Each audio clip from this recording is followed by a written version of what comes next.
మన వాడు ఎటకారం చేసినా, వీడు ఎటకారం చేసినా, వాడు ఎటకారం చేసినా, వీడు మన మీద ఫేస్బుక్లో, యూట్యూబ్లో ఎన్ని నెగిటివ్ కామెంట్లు పెట్టినా పర్లేదు, కానీ మన ఎదుటోడు ఎవడ చూసి మనం నవ్వునా పర్లేదు, కానీ ఒకరోజు రాకూడదండి, దేవుడే మనల్ని చూసి నవ్వాడో ఇంతకన్నా ఘోరమైనది ఇంకేది లేదు.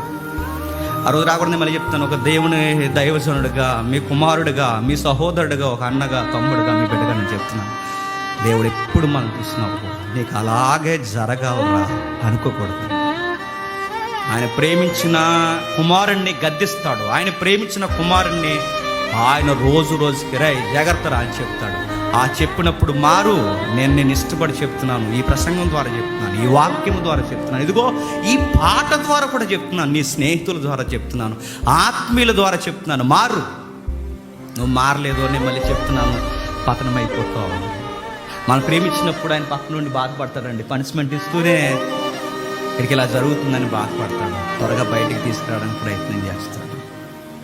అలా కాకుండా ఇలా రివర్స్ జరగకూడదండి. మనం బాధపడుతున్నప్పుడు ఇక్కడ నిలబడి ఆయనే నవ్వాడు అనుకోండి, ఏమైపోతుంది?